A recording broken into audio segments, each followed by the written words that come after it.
Some years back, a group of colleagues and myself argued against a development in conversation analysis relating to the concept of epistemics, what was termed the epistemic program.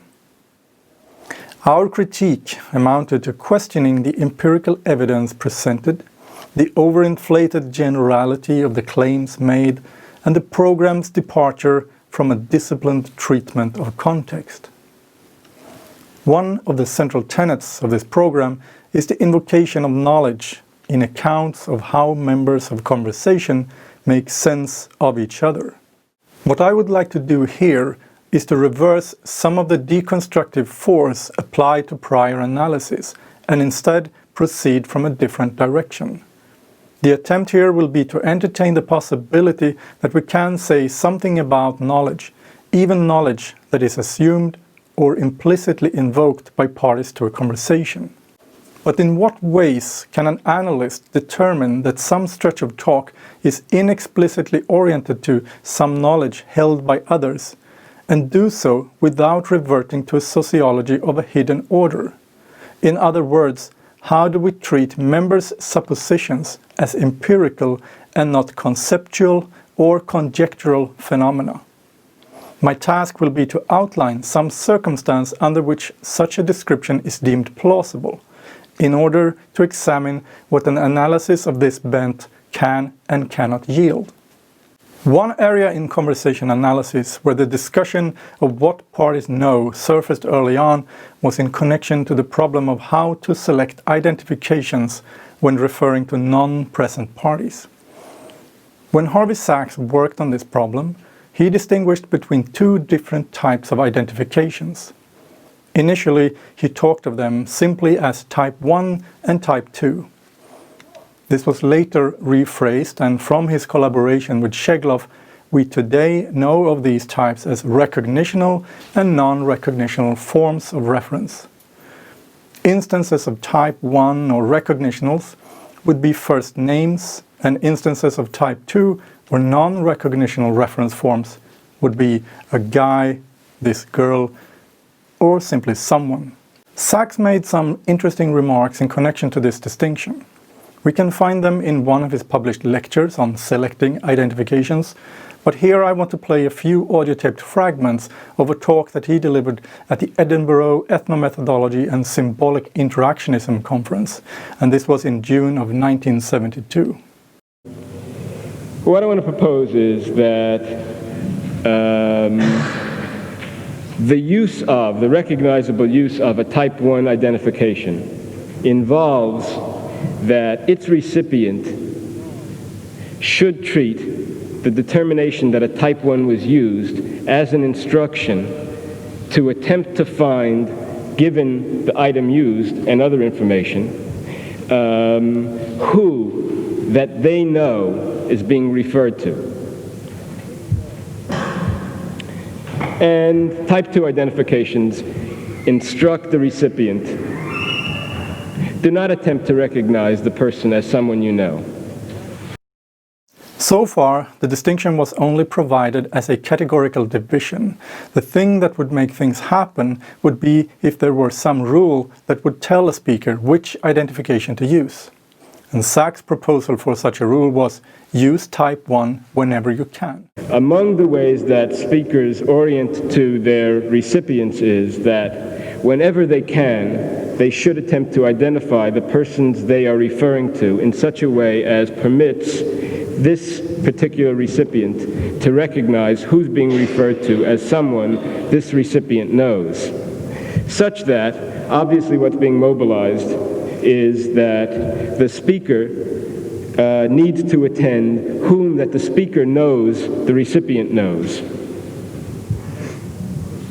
And speakers can then, or according to this, will then be engaged in selecting identifications so as to show the recipient that they know, speaker knows that recipient knows some person and is producing an identification which recipient can then use to find that person.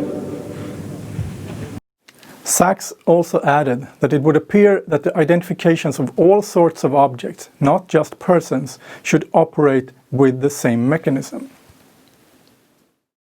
This line of reasoning was later developed, as I mentioned, in collaboration with Shegloff, and in their two preferences paper, it was worked up into the preference for recipient design.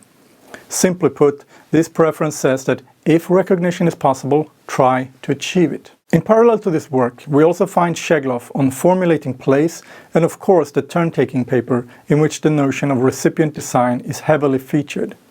It is described as a general principle that has to do with the ways in which the interactants particularize their contributions, so as to exhibit attention to the features of this conversation with these parties.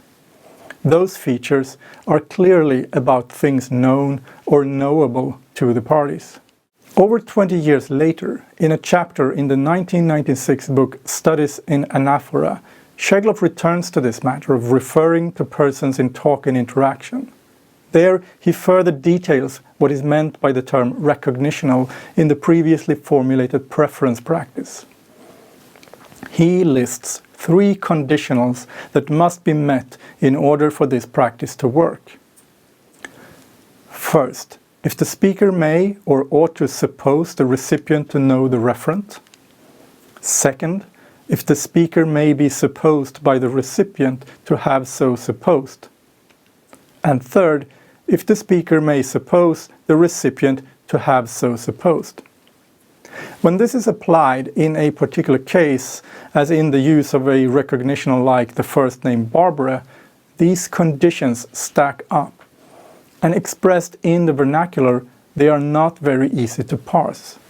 Not only do I need to suppose your knowledge, you need to suppose mine. But unless I know that, unless I know that you know that I know that you know Barbara, I will not use the recognitional reference form, because I cannot count on your figuring out who that you know I am referring to with it. Shegloff invokes the image of a hall of mirrors, which I find fitting for this chain of dependencies. However, it goes no further than this. There is no infinite regress involved. In the more recent literature dealing with epistemics, the notion of recipient design has been given a peculiar treatment. There, the knowledge involved is being cast as having a more territorial and informational nature, and it is the relation between the less and more knowing parties that shapes the work of the turn.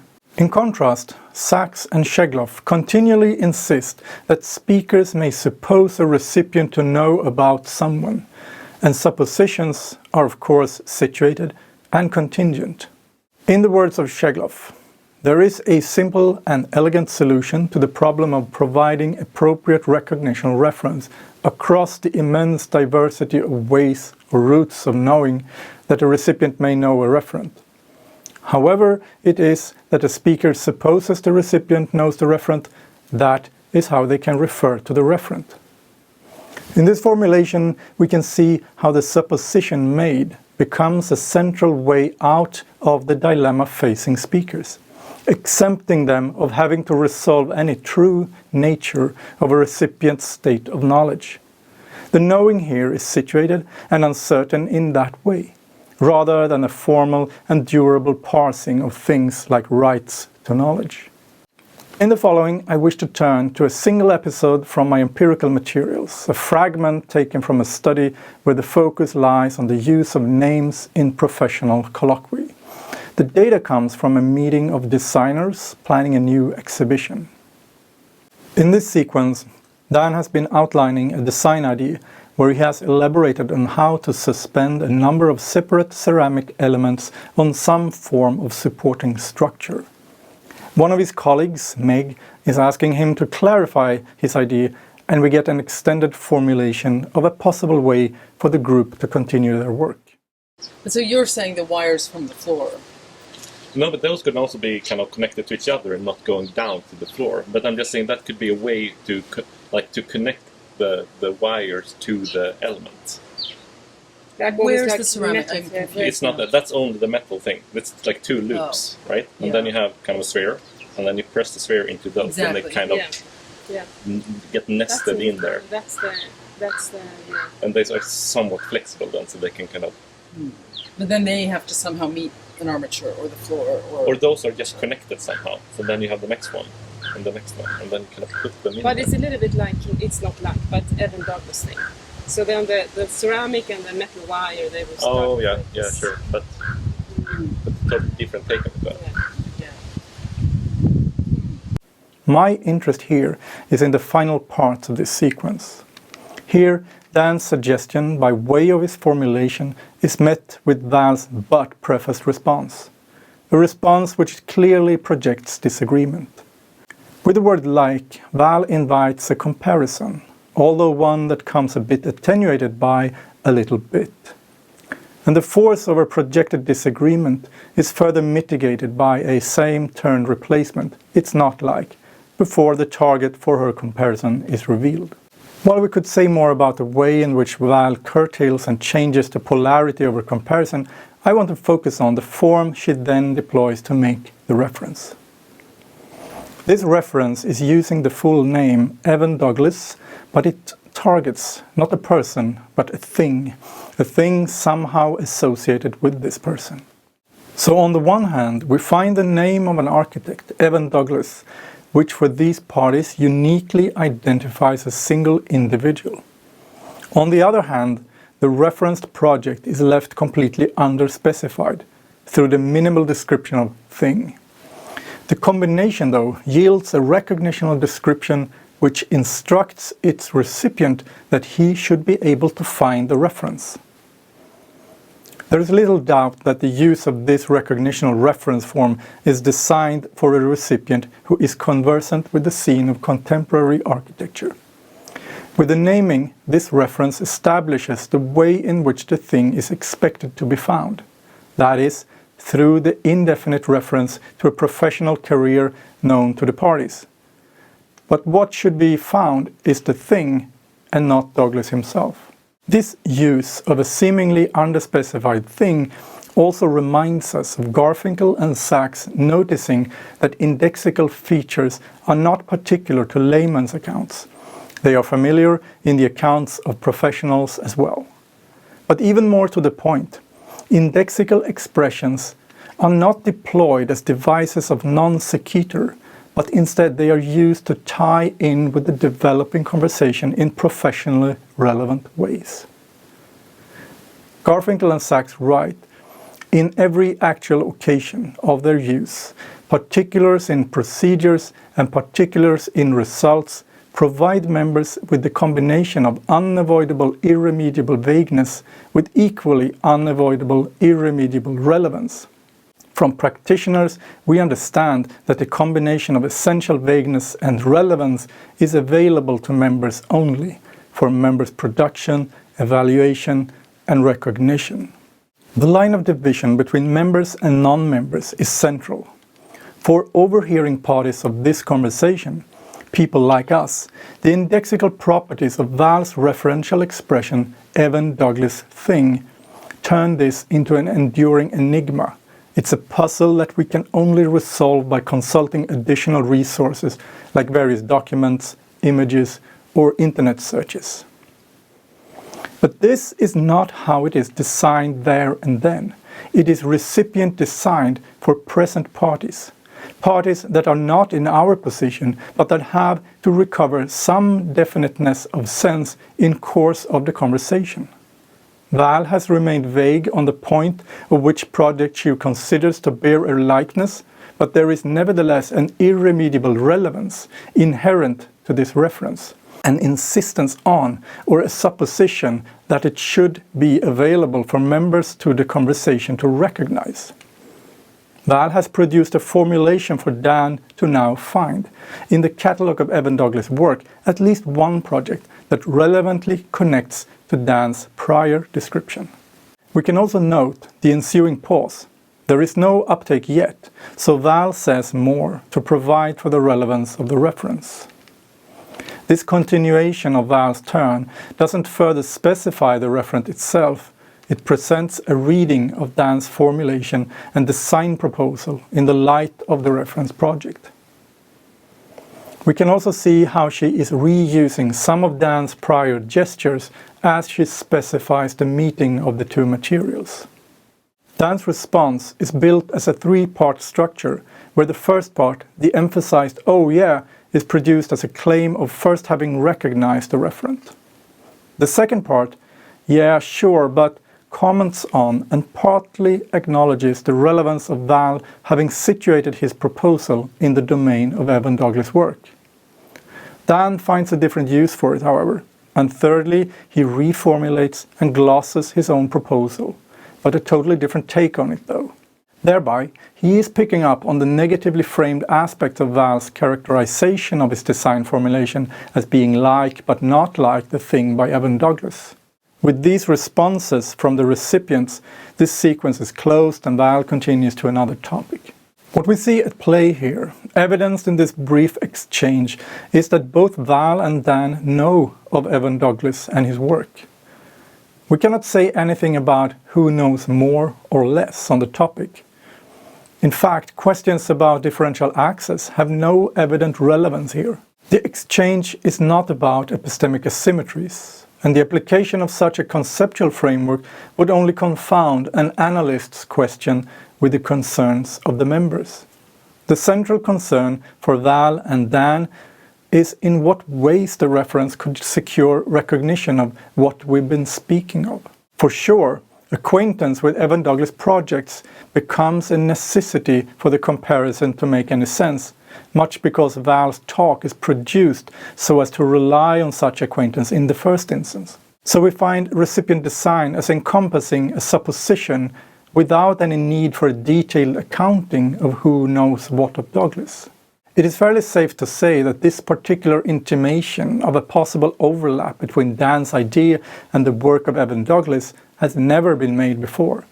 On the contrary, it is only made possible at this moment through the developing sense of Dan's formulation in combination with a general acquaintance with the works of the referenced architect.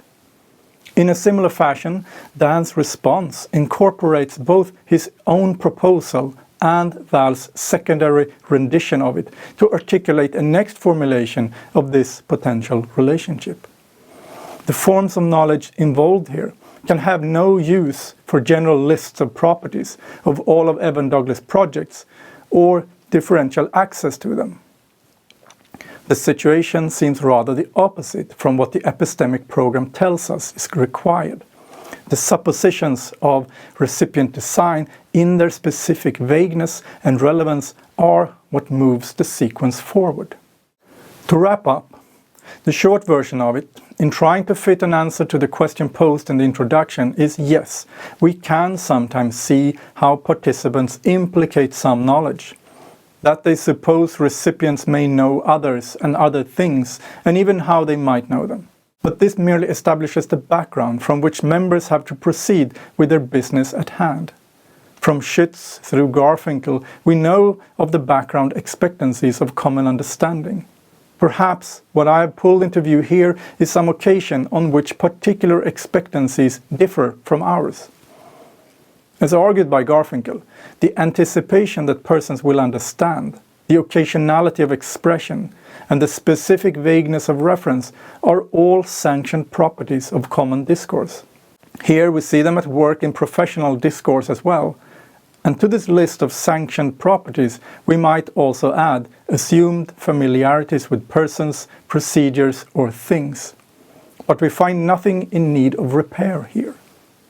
If we find that members of a conversation are dealing with topics that somehow pertain to knowledge, we could, as a semantic exercise, characterize those dealings as epistemic issues. But such characterizations don't necessarily warrant analysis in terms of an epistemic engine. Knowledge is already a part of the analytic register of conversation analysis, and to subsume all such talk under the label of epistemics will only flatten the studied phenomena and deflect our attention from the demonstrable tasks and orientations of the parties. It would render the three-dimensional lives of the participants and their occasioned knowings into two-dimensional models of epistemic statuses and into matters about who knows what.